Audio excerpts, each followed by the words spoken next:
What's up, guys? Welcome back to Dynasty Drip today. I've been on vacation for a couple weeks, and there have been some wide receivers I've been dying to talk about as buy candidates for the Dynasty offseason.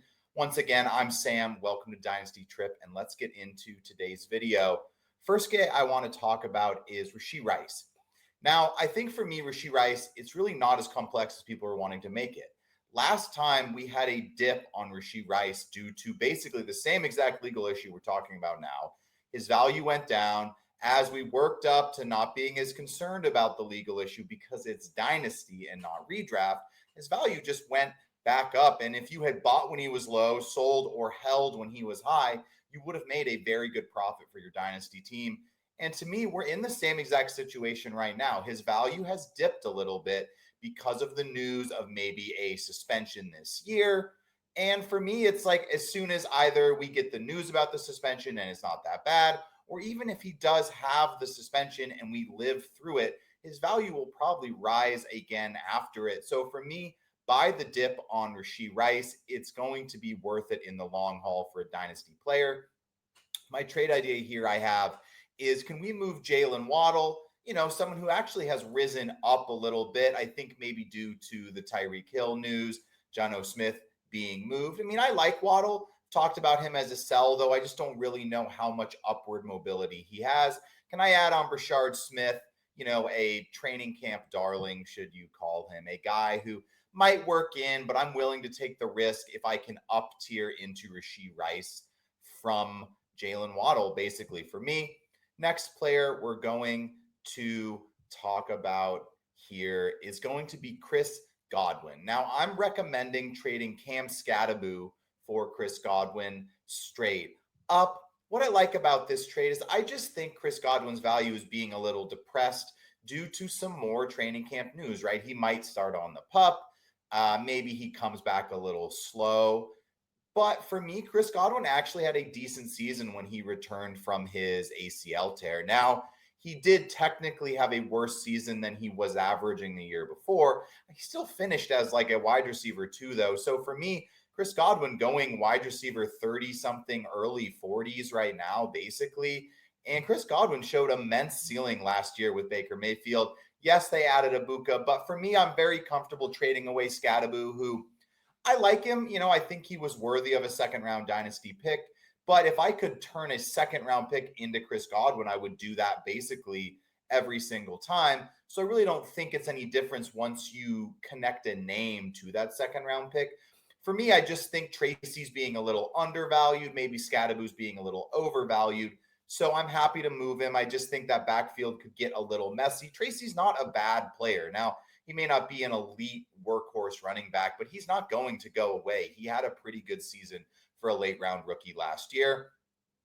Third player I want to talk about today, Deebo Samuel. Now, for me, what I like about Deebo Samuel is, I think he landed in the right situation going to Washington. So I'd be comfortable trading away Marvin Mims, a guy I don't really love, don't really see immense upside for. Deebo Samuel, what I like about him is his rank could go up a little bit more if McLaurin ends up not starting the season. You know, McLaurin will probably sign a contract, but we do have some news that he's asking for a lot of money, still hasn't signed it. So there is a tiny bit of upward mobility there. And for me, I know it's not going to be old Deebo. He's really just living on the fame of that one amazing season. But he did land in a place where there's not much target competition. It was basically Terry McLaurin and Zach Ertz last year. He landed in a place with a guy who likes to run shallow screen routes, shallow crossers, get the ball in guys' hands quick in Kingsbury. So for me, those are both positives for Deebo Samuel. And if Deebo has an okay start or a decent start to the season, I do think his rank could go up a little bit. Maybe he re-signs in Washington and stays there with Jaden Daniels. There's just a couple outcomes for me that I think Deebo has some upward mobility. And at the very least, I think he's a very good contender buy or just a value buy for your dynasty team if you're looking for a starting wide receiver, especially for this year. Next one we're going to go over is Stefon Diggs. These are some veteran names I'm covering for the last two trades, especially in Diggs and Deebo. I'd be comfortable trading away Jaylen Warren. You know, Warren may work into the backfield. he's been nowhere near a league winner or really anything more than a bye week fill in the last couple years with Najee Harris there. Obviously, they bring in the rookie this year, Caleb Johnson. So nothing's really going to change there in the Pittsburgh backfield for me. And Stefon Diggs, I like it. I mean, his value is suppressed because he's older. He's going to a new team. He's coming off an injury, yada, yada, yada. Buy the dip on Stefon Diggs right now. I think he's probably going to be the wide receiver one for Drake May. And Drake May is ranked as a top 10 dynasty asset, and he's going to be throwing the ball somewhere. Yes, Kyle Williams is a fun rookie to be targeting in your drafts.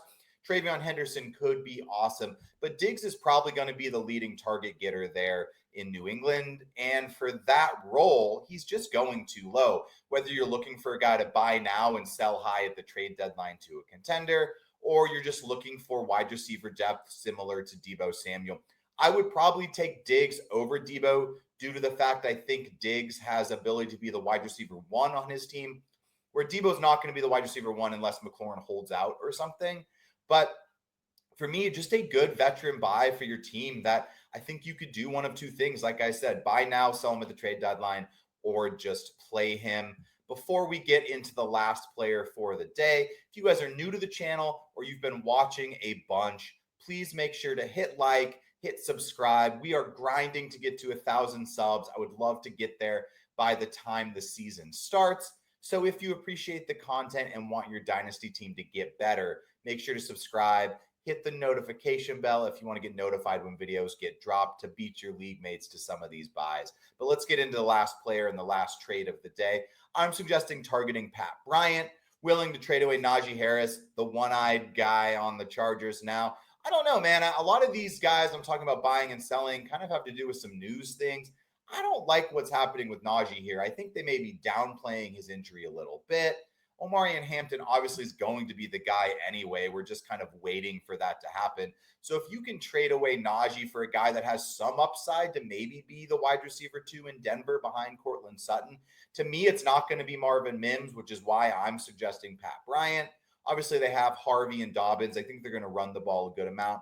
I do expect Evan Ingram and Courtland Sutton to be involved, but I'm willing to take the price of Pat Bryant right now that he becomes a solid slot wide receiver for Denver. You know, something that Peyton has shown he likes to feature in his offenses in the past, a la Courtland Sutton. Obviously, doesn't mean it's going to happen, but I think there's some upside and upward mobility for Pat Bryant in that offense. So very willing to trade away Najee Harris to make that happen. But I like to keep it short and concise, give you guys some names to go buy in your dynasty leagues. A lot of these are stock market plays, right? Guys who you could buy now, their values may go up.